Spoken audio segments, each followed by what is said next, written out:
Assalamualaikum warahmatullahi wabarakatuh. Perkenalkan, saya Yunita, mahasiswi Teknik Kici. Pada kesempatan kali ini, saya akan membahas tentang jasa-jasa bank lainnya yang akan dipresentasikan oleh kelompok 5. Kelompok 5 beranggotakan dari Idaman, Rustam, dan saya sendiri, Yunita. Sebelum kita memulai materi pada kesempatan kali ini, saya ingin mengucapkan terima kasih kepada Bapak Aldo selaku dosen mata kuliah pelajaran ini, dan terima kasih kepada teman-teman semuanya yang sudah menonton dan memperhatikan video dari materi yang saya sampaikan. Oke, kita masuk ke materi jasa-jasa bank lainnya. Sebelumnya kita tahu dan kita telah pelajari di mana apa itu pengertian bank.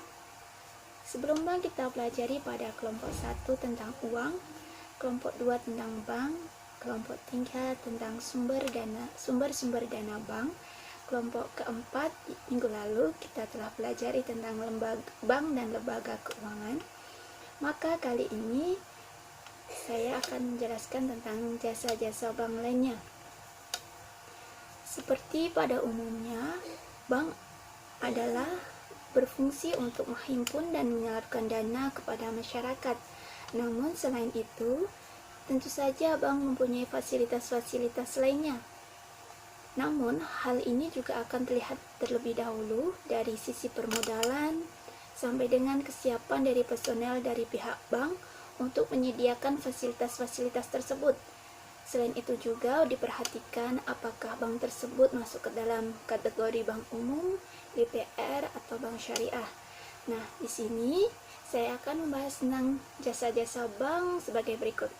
Yang pertama adalah kiriman uang atau transfer. Yang kedua, clearing. Yang ketiga, inkaso. Yang keempat, safe deposit box. Yang kelima, bank card. Yang keenam, bank notes. Yang ketujuh, traveler check. Yang kedelapan, letter of credit. 9, bank garansi dan referensi bank. Oke, kita masuk ke materi pertama tentang kiriman uang atau transfer. Pada zaman sekarang ini, siapa sih yang nggak tahu transfer, ya kan? Transfer merupakan jasa pengiriman uang lewat bank, baik dalam kota, luar kota, maupun ke luar negeri. Lama pengiriman dan besarnya biaya itu tergantung pada sarana yang disediakan dan kebijakan dari setiap masing-masing bank. Yang kedua adalah clearing. Clearing merupakan jasa penyelesaian utang piutang antar bank dengan cara menyerahkan warkat-warkat yang akan dikeliringkan di lembaga clearing. Penagihan warkat seperti cek atau bilet giro yang berasal dari dalam kota. Jadi, clearing ini merupakan penyelesaian utang piutang, yaitu yang berbeda bank dan berbeda kota. Contoh nih, ada utang di Jakarta, akan diselek oleh Bank Niaga di Jakarta. Clearing itu berbeda, jadi clearing ini berbeda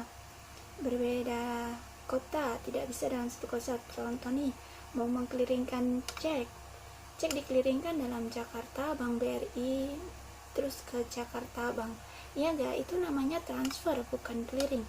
Kalau clearing ini dia berbeda bank dan berbeda kota.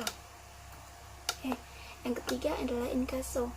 Inkaso merupakan jasa bank untuk menagihkan warkat-warkat yang berasal dari luar kota dan luar negeri.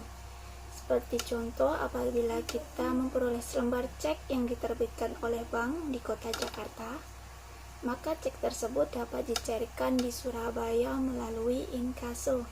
Jadi, inkaso ini sama-sama cek yang akan dicairkan dari luar kota itu berbeda kota. Jadi, umpamanya kita mempunyai satu cek yang diterbitkan oleh bank di kota Jakarta, kita bisa cairkannya di kota Papua. Itu merupakan jasa dari inkaso. Jadi cek tersebut dapat dicairkan di berbeda daerah, seperti itu. Yang keempat adalah safe deposit box. Mungkin ini juga lumayan terkenal di kalangan kita, yaitu jasa dikenal dengan self locket, berbentuk kotak dengan ukuran tertentu yang disewakan kepada nasabah untuk kepentingan menyimpan dokumen atau benda-benda berharga. Pembukuan SDB atau Safe Deposit Box dilakukan dengan 2 buah anak kunci, di mana satu dipegang oleh pihak bank, satu lagi dipegang oleh nasabah. Nah, Safe Deposit Box ini seperti ini, saya mempunyai satu batang emas saya simpan di SDB, maka saya mendapatkan satu kunci dan satu kuncinya lagi dipegang oleh pihak bank. Tentunya perhitungan itu tergantung dari kebijakan setiap bank.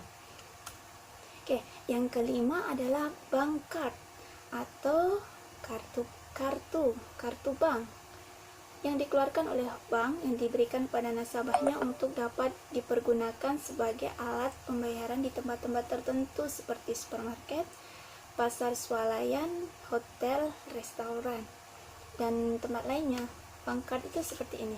Nah, bank ini dapat kita gunakan untuk belanja dan sebagainya. Yang selanjutnya adalah banknotes atau valuta asing. Banknotes merupakan uang kartal asing yang dikeluarkan atau diterbitkan dari bank luar negeri. Banknotes dikenal dengan istilah devisa tunai, yang merupakan sifat-sifat seperti uang tunai. Tidak semua notes dapat diperjualbelikan. Hal ini tergantung pada peraturan devisa di negara asal banknotes. Contoh nih, USD. Jadi valuta asing itu dikeluarkan oleh luar negeri dengan devisa tunai. Jadi dapat devisanya dari valuta asing. Oke, selanjutnya adalah cek wisata atau traveler check. Travel check dikenal dengan nama cek wisata atau perjalanan yang biasa digunakan oleh mereka yang hendak bepergian atau sering dibawa oleh turis. Travel check diterbitkan dalam pecahan-pecahan tertentu, seperti halnya uang kartal yang diterbitkan dalam mata uang rupiah dan mata uang asing. Jadi cek wisata ini seperti uang biasa kita ya, ada berapa nominalnya, seperti itu. Yang ke-8 adalah letter of credit. Letter of credit merupakan salah satu jasa bank yang diberikan kepada masyarakat untuk memperlancar arus barang, ekspor impor, termasuk barang dalam negeri atau antar pulau. Kegunaan letter of credit adalah untuk menampung dan menyelesaikan kesulitan-kesulitan dari pihak pembeli atau importer untuk penjual dalam transaksi dagangnya. Jadi ini antara seller dan buyer, penjual dan pembeli. Di sini ada buyer, ada bank penerbit, bank penerima, dan seller. Jadi ini saling berkaitan antara seller, buyer, bank penerima, dan bank penerbit. Jadi alurnya adalah bank penerbit mengirimkan letter of credit kepada bank penerima, di mana bank penerbit ini diajukan oleh buyer, kemudian bank penerbit mengirimkan LC-nya, letter of credit, kepada bank penerima. Bank penerima memberikannya kepada seller atau penjual, kemudian antara penjual dan pembeli ini ada sales contract. Selanjutnya adalah bank garansi dan referensi bank. Bank garansi yaitu jaminan pembayaran yang diberikan oleh bank kepada suatu pihak, baik perorangan, perusahaan, atau badan, lembaga lainnya yang berbentuk surat jaminan. Contoh nih, saya memiliki sebuah proyek, terus ada kontraktor.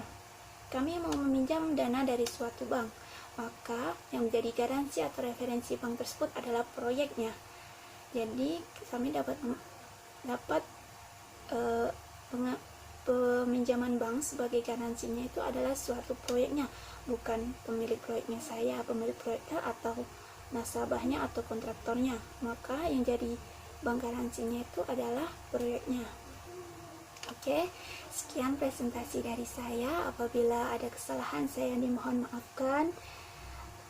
Jika ada kesempatan lain kalinya, kita segera bertemu dalam kelas. Semoga wabah bencana ini segera berakhir. Kita sama-sama berdoa kepada Yang Kuasa sehingga kita dapat bertemu lagi dalam kelas.